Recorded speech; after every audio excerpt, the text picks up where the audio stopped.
تو آج بھی ہم یہ کوشش اور محنت کر رہے ہیں، تو ہمیشہ اللہ سے دعا کیا کریں کہ اللہ تعالیٰ جو ہم پڑھ رہے ہیں اللہ اس میں برکت ڈال دے کہ وہی ہمارے سامنے آ جائے، اور اپنی رحمت کے ساتھ اللہ تعالیٰ جو ہمیں ہے اس مرحلے سے ہمیں کامیاب فرمائے، اور نیکسٹ مرحلے میں اللہ تعالیٰ لے جائے اور وہاں پہ بھی اللہ تعالیٰ کامیاب فرمائے۔ تو یہ یقیناً ایک بھرپور کوشش ہوتی ہے، اور 3 سال کے بعد یہ چانس ملتا ہے، تو بہرحال ہم اپنی الحمدللہ بھرپور کوشش کر رہے ہیں۔ باقی نتائج کا ذمہ اور کامیابی کا جو ذمہ ہے وہ اللہ تعالیٰ کے اوپر ہے اور آپ کی محنت پہ ہے، تو آپ اپنی محنت جاری ساری رکھیں، انشاءاللہ تعالیٰ اللہ بڑا غفور رحیم ہے، وہ ضرور اللہ تعالیٰ ہمیں اپنی رحمت سے اپنے فضل سے نوازے گا۔ آج میں نے کچھ چیزیں آپ سے ڈسکس کرنی ہیں۔ آج میں نے یہاں پہ پیپر نہیں لکھا، کل سے ہم نے سٹارٹ کرنا ہے 2015 کا لیکچرر اسلامیات کا جو پیپر ہے وہ ہم نے انشاءاللہ سٹارٹ کرنا ہے، اور میکسیمم اس کے 25 کویسچن جو ہے نا 25 سے 30 کویسچن وہ ہم حل کرنے کی کوشش کریں گے۔ تو چونکہ اب ہم لاسٹ کی طرف گامزن ہیں اپنے لیکچرز کی طرف، تو آج آپ کے سامنے جو ہم لیکچر لینے جا رہے ہیں وہ ہے اسلام اور اکنامکس۔ ہم کل سے پڑھ رہے تھے اسلام اور اکنامکس میں جدید اور مغربی معیشت دان تھے، جو مغربی معیشت کو جاننے والے تھے، کل ہم نے ان کا ذکر کیا ہے، اور آج ہم نے اسلامی معیشت کو جاننے والے آج ہم نے ان کو ذکر کرنا ہے جن کے اندر نام آتا ہے۔ تو سب سے پہلے دیکھیں جی، سب سے پہلے نام آتا ہے امام ابو عبید القاسم کا۔ ان میں جو چیزیں یاد رکھنے والی ہوتی ہیں نا، یہ کوئی زیادہ چیزیں اس میں نہیں پوچھی جاتی، یہ آپ کے لیے میں آپ کو کلیئر کر دوں۔ اس میں جو پوچھا جا سکتا ہے وہ اس کی کتاب پوچھی جا سکتی ہے، یا اس کا کوئی ایک نظریہ پوچھا جا سکتا ہے، میکسیمم ان کے بارے میں یہ چیزیں پوچھی جاتی ہیں اور زیادہ نہیں پوچھا جاتا، لہذا اس میں پریشان ہونے والی بات نہیں ہے۔ میں یہاں پہ آپ کو 2 چیزیں کور کرتا ہوں، ایک انٹرویو کی تیاری کے لیے بھی کچھ مٹیریل آپ سے شیئر کرتا ہوں، اور کچھ آپ کی جو جنرل تیاری ہے جو ٹیسٹ کے لیے MCQs ٹائپ پہ وہ بھی میں آپ سے شیئر کرتا ہوں۔ تو یہاں پہ ہم نے جی شروع کرتے ہیں جی، امام ابو عبید القاسم، ان کے بارے میں نے لکھ دیا ہے کہ ان کا نام ہے ابو عبید القاسم بن سلام ہربری، یہ ہے ان کا نام، اور پیدا ہوئے ہیں 150 ہجری کے اندر پیدا ہوئے ہیں، بعد میں 154 بھی لکھا ہے، ٹھیک ہے، یہ سوال آنے والا نہیں ہے۔ 224 میں فوت ہوئے ہیں، اور خرامان کا شہر حران، اس شہر میں یہ پیدا ہوئے ہیں۔ امام ابو عبید القاسم جو ہیں، ان کے والد روسی غلام تھے، ان کے والد روسی غلام تھے، اور ان کی جو کتب ہے وہ مشہور و معروف کتب ہیں، وہ میں آپ کو بتا دیتا ہوں۔ ایک ہے کتاب الحدیث، دوسری ہے غریب القرآن، تیسری ہے کتاب الاموال، کتابیں اور بھی ہیں میں اگر آپ کو بتا دیں۔ کتاب الاموال وہ بنیادی کتاب ہے جس کو معیشت کے حوالے سے اہم ترین سمجھا جاتا ہے، جو معاشیات کے اصولوں پہ ایک بہترین قسم کی جو کتاب ہے وہ کون سی کتاب ہے؟ وہ کتاب الاموال، یہ کل بھی ہم نے ذکر کیا ہے، تو آپ نے اس کو ذہن میں رکھنا ہے۔ اب امام ابو عبید قاسم کے جو نظریات ہیں وہ کیا تھے؟ آپ نے بیت المال کے جو ذرائع آمدن ہیں وہ بتائے ہیں، یہ آپ نے دیکھنے ہیں، یہ آپ کو پتہ ہونا چاہیے، ویسے بھی جنرل چیزیں۔ کتاب الاموال کے جو مصنف ہیں امام ابو عبید القاسم ہیں۔ اب جو ذرائع آمدن ہیں وہ ذرا سن لیں، ایک تو عشور ہوتا ہے، مال غنیمت ہوتا ہے، مال فیع ہوتا ہے، ٹھیک ہے جی۔ اب عشور کو ہم کیا دیکھتے ہیں کہ عشور جو ہے نا، عشور یہ بار بار پوچھا جاتا ہے سوال، عشور تجارتی ٹیکس ہوتا ہے، تجارتی ٹیکس، یعنی کہ حضرت عمر رضی اللہ تعالیٰ عنہ کے دور میں یہ ٹیکس نافذ کیا گیا ہے، تجارتی ٹیکس، جو کہ غیر مسلم تجار سے مسلم ملک میں تاجر کرنے پہ وصول کیا جاتا ہے، اس کو کیا کہتے ہیں؟ عشور۔ اب عشور جو ہے نا یہ زکوٰۃ نہیں ہے، اہل عراق جو ہیں اس کو زکوٰۃ تصور کرتے تھے، یہ ایک تجارتی ٹیکس ہے، جیسے کوئی بھی ٹیکس ہمارے ملک میں ٹیکسیشن کا جو انتظام ہے وہ ہمارے ملک میں ہوتا ہے، یہ ایک ویسا ہی ٹیکس ہے۔ اس کے بعد آتا ہے کہ عشر کا لفظی معنی ہوتا ہے 10واں حصہ، اور یہ ٹیکس ہوتا ہے، ٹیکس نہیں ہوتا، یہ ایک شرعی طور پر جو چیزیں ہیں اس میں سے 2 چیزیں ہیں، ایک ہے زراعت پہ اور ایک ہوتا ہے کھیتی باڑی پہ۔ زراعت پہ اور کھیتی باڑی پہ یہ جو ٹیکس ہوتا ہے یہ عشر ہوتا ہے، عشر 10واں حصہ. اصل میں یہ زکوٰۃ ہے، یہ فصل کی زکوٰۃ، یہ ٹیکس نہیں، یہ فصل کی زکوٰۃ ہے اور یہ 10واں حصہ ہوتا ہے. اب آپ نے پڑھا ہے کہ یہ برانی زمین ہو تو 10واں حصہ ہے، اگر یہ محنت سے، کوشش سے یا پیسے سے پانی لگایا جائے جس جگہ پہ، تو اس جگہ پہ جو حصہ ملتا ہے وہ 20واں حصہ ہوتا ہے جو اسلام کے اندر موجود ہے. ٹھیک ہے. عشر تجارت پہ، کھیتی باڑی پہ ٹیکس ہوتا ہے، اور سبزیوں پہ، پھلوں پہ، یہ جتنے ٹیکس جو زمین سے چیزیں اگتی ہیں اس پہ عشر ہوتا ہے. یہ آپ نے یاد رکھنا. مال غنیمت آپ کو پتہ ہے، مال غنیمت وہ مال جو کفار اور مسلمانوں کی جنگ کے بعد مسلمانوں کے ہاتھ ہے، کفار بھاگ کے جائے. مال فے بغیر جنگ کے جو مسلمانوں کو مال حاصل ہو اس کو کیا کہتے ہیں؟ مال فے. یہ آپ نے یاد رکھنا ہے. اس کے ساتھ ساتھ کچھ چیزیں جزیہ ہے، فدیہ ہے، یہ الحمدللہ ہم پہلے اس کو کلیئر کر چکے ہیں، جو حضرت عمر فاروق رضی اللہ تعالیٰ کے دور میں مختلف ذرائع آمدن تھے، ہم ان پہ بات کر چکے ہیں. تو ان چیزوں پہ جو بات کی ہے نا، وہ امام ابو عبید القاسم نے کیا اور اپنی کتاب الاموال کے اندر کی ہے. بس یہ چیزیں آپ نے یاد رکھنی. یہ ویسے بھی آپ کو انٹرویو میں سوال پوچھا جاتا ہے اور پیپر میں شارٹ کا MCQs میں بھی یہ سوال آ جاتے ہیں. اب ہم بات کرتے ہیں جی امام ابن حزم رحمۃ اللہ علیہ. امام ابن حزم رحمۃ اللہ علیہ کے بارے میں آپ سب سے سن لیں جی کہ ان کا نام ابو محمد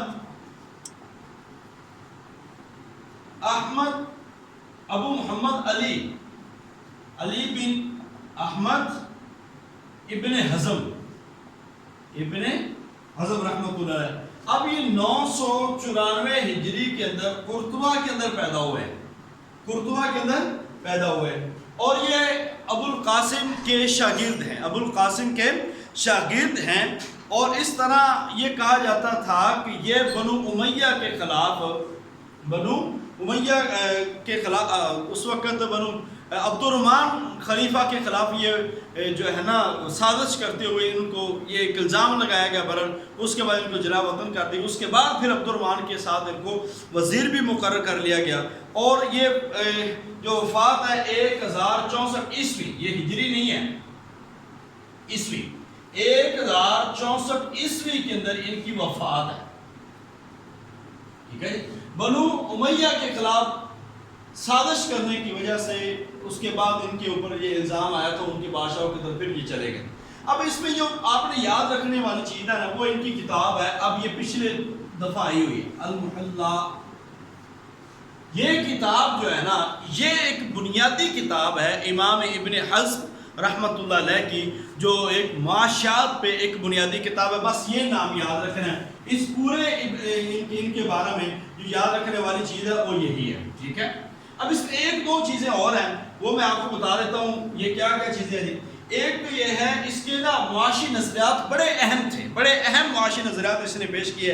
ایک تو یہ ہے کہ یہ اجارہ کا مخالف تھا، اجارہ کا مخالف.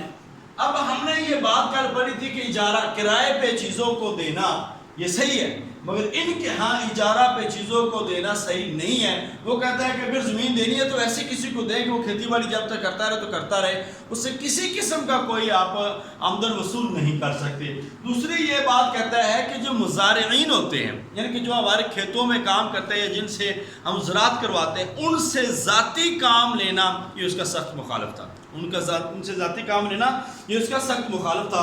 تو بس یہ چیزیں آپ نے یاد رکھنی. یہ کتاب یاد رکھنے والی ہے اور یہ اجارہ کا مخالف ہے، یہ چیز یاد رکھنے والی ہے، اور اس میں کوئی اتنی زیادہ نہیں. یہ بنو عباس کا زیادہ دور اس نے دیکھا ہے، بنو عباس کا. اس کے بعد یہ نام آ جاتا ہے ابن خلدون. اب یہ آپ کو پتہ ہے عمرانیات ہو، فلسفہ ہو، کوئی بھی مضمون ہو، مقدمہ ابن خلدون ہر مضمون میں چھائی ہوئی ہے اور ہر مضمون کے لحاظ سے امپورٹنٹ ہے. تو اب ان کا نام جو ہے نا، یہ اس کے بارے میں لاسٹ ٹائم ایک کویسچن ہمیں آیا تھا، وہ میں آپ سے یہاں شیئر کرنا چاہتا ہوں. ان کا نام ہے ابو زید. صرف نام یاد رکھنے کے لیے، کوئی اتنے زیادہ ناموں کے بارے میں کویسچن نہیں آتے، اس لیے آپ لوگ پریشان نہ ہو جائیے گا کہ ہم اتنے بڑے بڑے نام کیسے یاد رکھیں. ابو زید بن محمد بن خلدون، یہ ان کا نام ہے جی، پورا نام ہے. اور یہ پیدا ہوا ہے 1332 1332 عیسوی میں پیدا ہوئے اور 1406 میں یہ عیسوی میں یہ وفات پا گئے.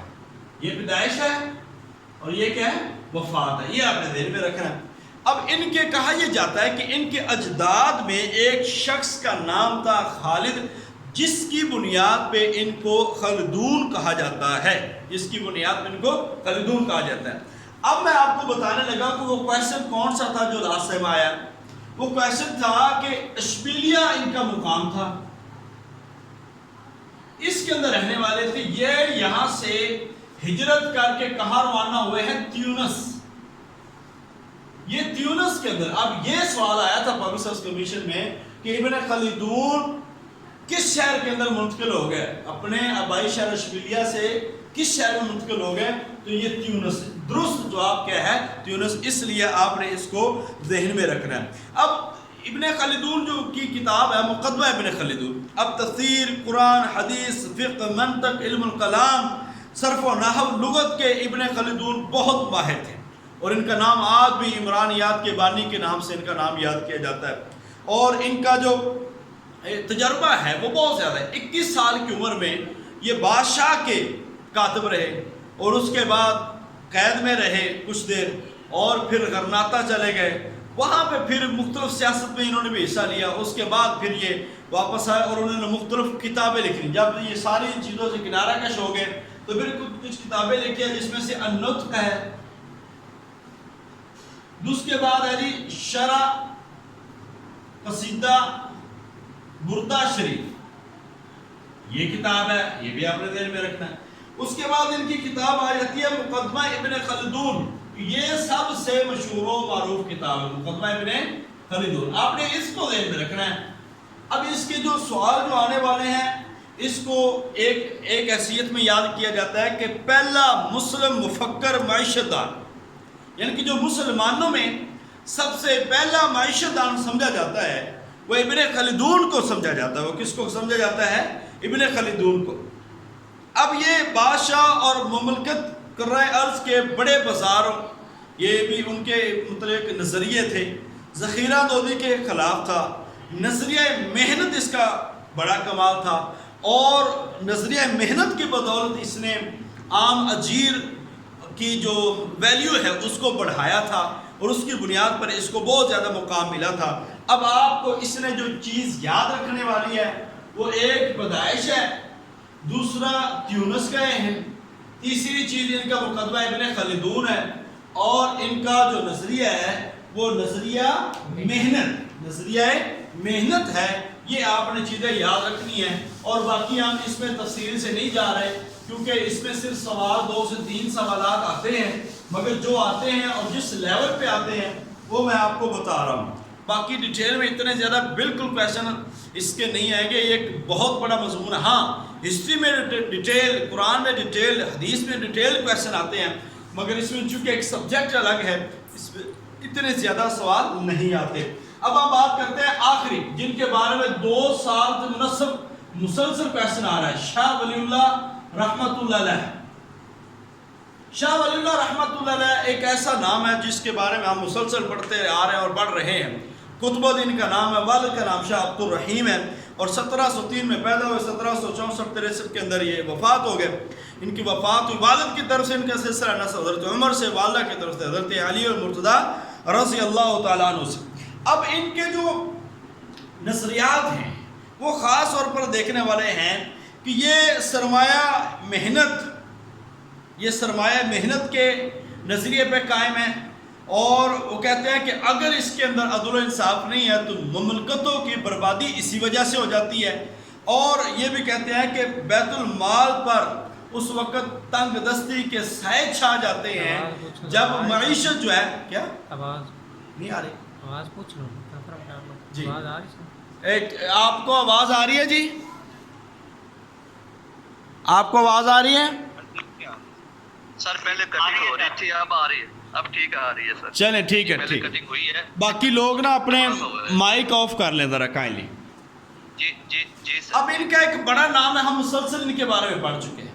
اب معیشت پہ ان کی جو کتابیں ہیں نا ہم نے صرف یہاں پہ وہ ڈسکس کرنی ہے. اب معیشت پہ ان کی کتاب ہے جی حجت اللہ البالغہ. اب بڑی مشہور و معروف کتاب ہے حجت اللہ بالغہ. اب یہ کتاب ہے اور اس سے جتنے بھی معیشت کے جو ان کے نظریات ہیں وہ اس کتاب سے لیے گئے ہیں. لہٰذا سوال پیپر میں 2 دفعہ یہ آ چکا ہے کہ بر صغیر کے ماہر معاشات کون ہیں. بر صغیر کے ماہرین معاشات یہ آپ دیکھیں گے اپنا 2015 کا بھی اور ایس ایس کا بھی پیپر اس میں یہ سوال آیا ہوا ہے. لہٰذا بر صغیر کے جو ماہر معاشات ہیں وہ کون سے ہیں؟ شاہ ولی اللہ. اکنامکس کے جو سب سے بڑے بر صغیر کے سمجھے جاتے ہیں شاہ ولی اللہ رحمۃ اللہ علیہ. اب خیر الکثیر ایک ان کی کتاب ہے اس کے اندر بھی ان کے معاشی نظریات ہیں. خیر الکثیر اس کے اندر معاشی نظریات ہیں اور اس کے ساتھ ساتھ القدور البادغہ. اب یہ کتاب ہے یہ بھی ان کی کتاب جو ہے نا معاشی نظریات پہ اہم سمجھی جاتی ہے. معاشی نظریات پہ اہم سمجھی جاتی ہے. تو یہ وہ چیزیں تھیں جو بنیادی چیزیں ہیں جو ہم نے 4 لوگوں کو ہم نے یہاں ڈسکس کیا. امام ابو عبید ان کی کتاب کا نام یاد رکھنا ہے, پیدائش یاد رکھنی ہے. امام ابن حزم ان کی کتاب اللہ بار بار آئی ہوئی ہے, بار بار آئی ہوئی ہے, ان کو آپ نے یاد رکھنا ہے. ابن خلدون رحمۃ اللہ تیونس گئے ہیں, ان کی وفات ان کی پیدائش اور اس کے ساتھ ساتھ ان کے نظریات جو ہیں وہ یاد رکھنے ہیں. شاہ ولی اللہ رحمۃ اللہ کے بارے میں آپ کو پتہ ہے کنفرم کویشچن آتے ہی آتے ہیں تو ان کے بارے میں آپ نے ذہن میں رکھنا ہے. تو حجت اللہ البالغہ سے یہ نظریات لیے گئے. ہو سکتا ہے کہ آپ سے سوال ہو کہ ابن خلدون کے جو نظریات معاشی نظریات کس کتاب سے لیے گئے ہیں تو آپ بلا جھجک مقدمہ ابن خلدون سے وہ نظریات لیے گئے. اور یہ بھی کہا گیا کہ پہلا مسلم ماہر معاشیات کون سا ہے وہ ہے ابن خلدون رحمۃ اللہ علیہ. ابن خلدون رحمۃ اللہ علیہ. اب آپ کو یہ بتانے کہ کچھ چیزیں یہاں پہ ایک اور چیز ہے کہ سود کا لفظی معنی ہوتا ہے عربی میں اس کو کہتا ہے ربا. ربا کا معنی ہوتا ہے زیادتی. ربا کا معنی کیا ہوتا ہے؟ زیادتی. یعنی کہ اصل مال پر زائد رقم وصول کرنا. اصل مال پر زائد رقم وصول کرنا. قرآن کے اندر اس کے بارے میں اللہ تعالیٰ نے واضح فرما دیا ہے یمحق اللہ الربا ویربی الصدقات. اللہ تعالیٰ سود کو مٹاتا ہے اور صدقات کو بڑھاتا ہے. لہذا قرآن کے اندر یہ واضح ہے. سورہ بقرہ ہے 3 پارہ اس کے اندر یہ آیت موجود ہے. تو سود کی تمام اقسام جو ہیں وہ ہر لحاظ سے وہ حرام ہے. لہذا اس کے ساتھ فائدہ اٹھانا کسی بھی قسم کا وہ جائز نہیں ہے. اب اس کے بعد حلال کے بارے میں آتا ہے کہ رزق حلال جو ہے یہ عین عبادت ہے. قرآن کے اندر بے شمار مرتبہ آیا ہے یا ایھا الناس کلوا مما فی الارض حلالا طیبا. اے لوگو حلال کھاؤ, کلوا من الطیبات واعملوا صالحا, تم حلال کھاؤ اور نیک عمل کرو. اللہ تعالیٰ نے بار بار اگر ذکر کیا تو وہ حلال رزق کا ہے. دوسری جگہ پہ قرآن نبی پاک صلی اللہ علیہ وسلم کا فرمان ہے طلب الحلال فریضۃ بعد فریضۃ, کہ نبی پاک صلی اللہ علیہ وسلم فرماتے ہیں کہ تمام فرائض کے بعد رزق حلال طلب کرنا بھی ایک اہم فریضہ ہے. یہ آپ کے ذہن میں صرف آپ کو بات بتانے کے لیے. اس کے بعد ہے زکوٰۃ. زکوٰۃ کا لفظی معنی پاک کرنا, نشوونما کرنا. تو زکوٰۃ کے جو مصارف ہیں وہ 8 ہیں. زکوٰۃ کے مصارف کتنے ہیں؟ 8 مصارف ہیں. اور سورہ توبہ کی آیت نمبر 60 ہے جس کے اندر یہ مصارفین زکوٰۃ بیان کیے گئے. آپ نے یہ دیکھنا ہے کہ ہو سکتا ہے کہ اس میں سے عاملین اور غانمین کا لفظ آ جائے اور اس میں آپ سے ڈیٹیل پوچھ لی جائے تو کوئی ایک آدھے کے بارے میں بتا دے تو ایسا کویشچن ہو سکتا ہے. اس کی 3 شرطیں ہوتی ہیں زکوٰۃ کی. پہلی بات کہ مال جو ہے وہ آپ کی ملکیت ہو. دوسری بات ہے کہ وہ نصاب کو پہنچے. اگر نصاب کو پہنچتا نہیں تو ملکیت ہے زکوٰۃ نہیں. اور چوتھی چیز جو ہے کہ وہ آپ کی ضروریات سے زائد ہو. ضروریات سے زائد ہو. زائد مال ہے فرض کیجیے جیسے ہماری تنخواہوں کا حساب ہے. اب ہماری تنخواہیں اگرچہ ہماری زکوٰۃ کو تو پہنچتی ہے, اگر سال 12 ہم رکھتے جائیں تو ہماری تنخواہیں زکوٰۃ کو پہنچ جاتی ہیں.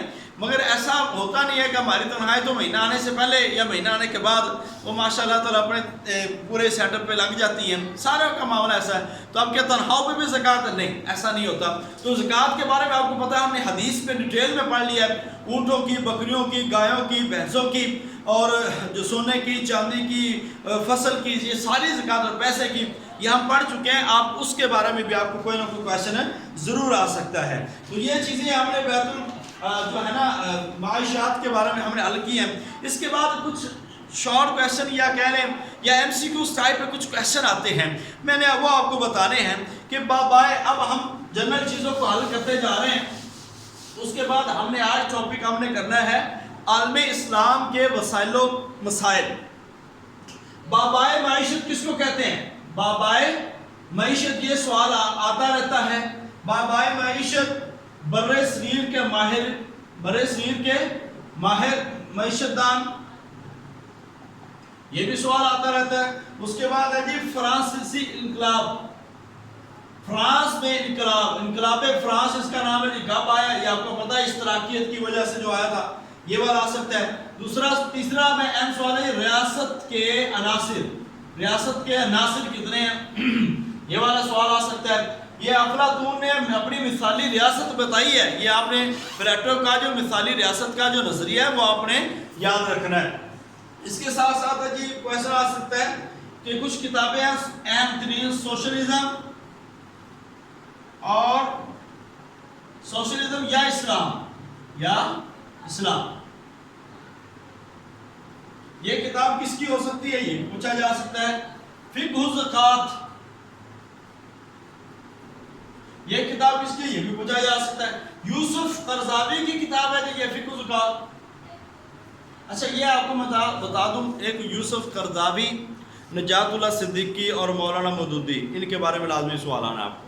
اکنامکس میں مولانا مودودی، یوسف قرضاوی اور نجات اللہ صدیقی، ان تینوں کے بارے میں کوئی ایک کویشچن ہر صورت آ سکتا ہے، کیونکہ اکثر بات یہ دیکھی گئی کہ ان میں سے کوئی کویشچن وہ اٹھا لیتے ہیں. تو آپ یہ دیکھیں ذرا جی، کچھ اصطلاحیں میں آپ کے سامنے لکھ رہا ہوں. عجیب مستاجر، کیونکہ یہ اکنامکس کے اندر موجود ہے. دوسرا کچھ رشتے ہیں، ایک ہوتا ہے نسبی، دوسرا ہوتا ہے اصلی. ٹھیک ہے، یہ رشتے کون کون سے یہ ابھی ہم ذکر کرتے ہیں. بابائے معیشت کہتے ہیں آدم سمتھ کو بابائے معیشت، برصغیر کے ماہر شاہ ولی اللہ رحمۃ اللہ علیہ کہا جاتا ہے. فرانسیسی جو انقلاب ہے یہ 1789 18ویں صدی کے اندر آیا. 1789 کے اندر انقلاب فرانس آیا، اشتراکیت والا. ریاست کے عناصر کتنے ہیں؟ 3 عناصر ریاست کتنے ہیں؟ 3. علاقہ، آبادی، ملکیت، یہ 3 ہے. 1 2 3 علاقہ، آبادی اور ملکیت، ان کو کیا کہتے ہیں؟ ریاست کے عناصر. یہ آپ نے یاد رکھنا ہے. یہ آپ نے سوشلزم جو کتاب ہے ڈاکٹر خورشید احمد کی، یہ کتاب آپ نے یاد رکھنی ہے. اور فقہ الزکوٰۃ میں نے لکھ دی ہے یوسف قرضاوی کی. اب اجیر جو ہے یہ کسے کہتے ہیں؟ یہ مزدور کو کہتے ہیں. اجیر کسے کہتے ہیں؟ مزدور. اور مستاجر کون ہوتا ہے؟ جو مالک ہوتا ہے، جو مزدور سے کام لیتا ہے. ٹھیک ہے. اب نسبی اور اسبی جو ہوتا ہے، ایک اسب سے ہوتا ہے، یعنی کہ ایک خون سے جو رشتے آگے چلتے ہیں، ٹھیک ہے، اور ایک رشتہ داریوں سے آگے جو بنتے ہیں. نسب سے جیسے باپ بیٹا اولاد، چاہے تائے چاچے پھوپھا پھوپھی، یہ سارے. اور جو باقی ہوتا ہے ایک ہمارا یعنی کہ آگے رشتہ چلتا ہے، جیسے نکاح ہے اسبی، نکاح سے جو چلتے ہیں. ٹھیک ہے، جیسے کہ میاں بیوی کا جو آپس میں رشتہ ہے، یہ وہ والا رشتہ کہلاتا ہے. ٹھیک ہے جی. اس کے بعد آپ دیکھیں اجیر، نسبی اور سببی، یہ 2 رشتے ہیں. نسبی وہ ہوتا ہے جو نسب سے چلتا ہے، نسب ہو گیا، باپ بیٹا پوتا بیٹی بہن، یہ سارے نسب سے. اور آگے جو چلتا ہے ایک سببی، نسب سے ہوتے ہیں 10. نسبی رشتے کتنے ہیں؟ 10. ایک ہوتا ہے سببی. سببی کیا ہوتا ہے؟ رشتہ جس سے شادی ہو جائے. شادی جس سے ہو جاتی ہے وہ کون سا رشتہ کہلاتا ہے؟ سببی. اب اس میں بھی آگے جو جیسے میاں بیوی کو کہتے ہیں. نسب کے آگے 2 قسمیں ہیں. نسب کے آگے 2 قسمیں ہیں. نسب کی 2 قسمیں کون کون سی ہیں جی؟ ایک ہوتا ہے اللاتی اور ایک ہوتا ہے اخیافی. اخیافی اور ایک ہوتا ہے اللاتی. اب اللاتی ان کو کہتے ہیں کہ جو باپ کی طرف سے حقیقی بہن بھائی ہوں، یہ اللاتی کہلاتے ہیں. فرض کیجئے باپ کی 2 شادیاں تھیں، ٹھیک ہے، تو جو ایک باپ کی دوسری بیوی سے اولاد تھی، اب یہ دو اگر ان کی اولادیں جو ہے نا یہ جو نسب میں کہلائیں گی وہ اللاتی کہلائیں گی. وہ کیا کہلائیں گی؟ اللاتی. اب اختیافی جو ہوتا ہے نا یہ ماں کی طرف سے حقیقی، یہ اختیافی کہلائیں گے. یہ آپ اختیافی ماں کی طرف سے حقیقی اور اللاتی ماں کی طرف سے باپ کی طرف سے. یہ آپ نے یاد رکھنا ہے. اس کے بعد آتا ہے جی بیمہ. بیمہ کو کہتے ہیں انشورنس. اب انشورنس سارے لوگ یہی کہتے ہیں حرام ہے، سارے لوگ یہی کہتے ہیں حرام ہے. اب اس کی مختلف شکلیں آ چکی ہیں اور بہت ساری شکلیں بلا شبہ حرام ہے. ہم اس کی طرف نہیں جا رہے کہ کون سی چیز حرام ہے اور کون سی حلال ہے. ہم یہاں پہ اپنے پیپر کو ڈسکس کرنے آ رہے ہیں. انشورنس کا جو لفظ ہے نا وہ عربی زبان میں تامین سے ہے. تامین کا جو لفظ ہے عربی زبان میں وہ کس کے لیے استعمال کیا جاتا ہے؟ وہ یقین دہانی کے لیے. وہ کس لیے؟ یقین دہانی. انشورنس جو ہوتی ہے نا اصل میں یہ یقین دہانی ہے کہ مستقبل کے خطرات اور غیر متوقع حالات کی تلافی کی یقین دہانی. اصل میں آپ کو پتہ ہے کہ یہ جو جب بحری سفر ہوتے تھے، تجارت ہوتی تھی، اس وقت بہت زیادہ ایک بندے کا، ایک تاجر کا نقصان ہوا اور کنگال ہو گیا. اس کے بعد ایک تنظیم بنی تھی وہاں پہ جو انشورنس کی ابتدا انہوں نے کی تھی اور اس کے ساتھ ساتھ انہوں نے پھر اس کو انشورنس کو آگے چلایا. مگر اس وقت اس میں سود کی کوئی بھی شکل شامل نہیں تھی. اگر دیکھا جائے تو انشورنس کی ابتدا بحری تجارت سے ہوئی. اس کی ابتدا کہاں سے ہوئی ہے؟ بحری تجارت. بحری تجارت سے اس کی ابتدا ہوتی ہے. یہ آپ نے یاد رکھنے والی چیز ہے. اب انشورنس کا پوچھا جا سکتا ہے آپ کو انٹرویو میں اور ٹیسٹ میں کہ انشورنس کا متبادل کیا ہے. انشورنس کا متبادل کیا ہے؟ شراکت. اب شراکت کیا ہے؟ میں اس پہ لمبی چوڑی بات ہو رہی ہے، یہ بڑی دقیق قسمیں ہیں، اس پہ بھی ہم بات کر سکتے ہیں. تو انشورنس کا جو شراکت اور دوسرا ایک لفظ آتا ہے کفالت. اس کے ساتھ زیادہ جو لفظ سوٹ کرتا ہے وہ کیا ہے؟ کفالت. آپ نے لکھنا ہے. اب انشورنس کا جو ہے متبادل کیا ہے؟ وہ کفالت. شراکت ہم پڑھ چکے ہیں، یہ مزاربت. شراکت کس کی قسم ہے؟ کہ مزاربت کی. اگرچہ یہ انشورنس میں بھی استعمال ہوتی ہے مگر مزاربت کی ایک شکل ہے شراکت. ٹھیک ہے. اور کفالت کس کا متبادل ہے؟ انشورنس کا. یہ آپ کو علم ہونا چاہیے. وراثت کے بارے میں ہم بتا چکے ہیں اور اجیر تاجر کے بارے میں بتا چکے ہیں. یہ وہ چیزیں تھیں جو اکنامکس کے اندر آپ کے لیے بہت ضروری تھی. لہذا آپ نے ان چیزوں کو غور سے دیکھنا ہے. میں نے وہ چیزیں بیان کی ہیں جو پیپر میں آنے والی ہیں، جو پیپر کے لحاظ سے امپورٹنٹ ہیں. اب بہت ساری چیزیں ہم اس کو کلیئر نہیں کر پاتے کیونکہ یہاں پہ ایک وقت کم ہے اور وہ ہمارے پیپر کے متعلقہ جو پیپر ہے اس کے ریلیٹڈ نہیں ہے. لہذا کہ نالج کے لیے کوئی پڑھتا ہے تو جتنا مرضی پڑھ لے وہ کم ہوتا ہے. لہذا